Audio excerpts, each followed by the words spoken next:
चित्रपटात जर दाखवलं जातं ना, की मस्तानीला साखळदंडाने बांधून ठेवलेलं आहे, तसं काही नव्हतं.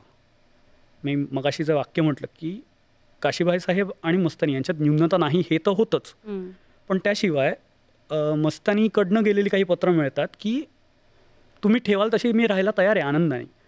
तुम्हाला असं वाटत असेल, की मी इकडनं निसटून जाईन किंवा हे, तर ज्या ठिकाणी इतर बायका वावरतात किंवा घरातल्या दासी ज्या ठिकाणी ज्या खोलीत निजायला आहेत, त्या ठिकाणी मी निजायला जाईन. म्हणजे त्यांच्या नजरेसमोर मी राहीन.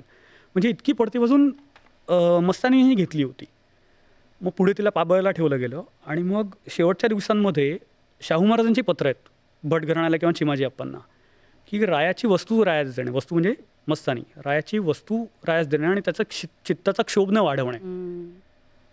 नानासाहेब म्हणजे त्यांचा मुलगा आहे, तसं एक पत्र किंवा हे मिळतं, की मस्तानीमुळे नुकसान काय झालं किंवा हे, तर बाजीरावांचं लक्ष आहे ते विचलित होतं आहे आणि नासिर जंगाचा मनसुबा बुडला असं त्याचं वाक्य आहे, की नासिर जंगाबरोबर युद्ध होणार होतं किंवा हे ते झालं नाही. आता आपण अनेक वर्षांनी त्याकडे बघतोय, पण नाही, त्यानंतर काही आठवड्यांनी नासिर जंगाशी युद्ध झालं आणि बाजीराव युद्ध जिंकलेले आहेत. म्हणजे त्याच्यामुळे बाजीरावांचं राजकारणाकडे दुर्लक्ष झालं आहे का, तर नाही झालेलं आहे.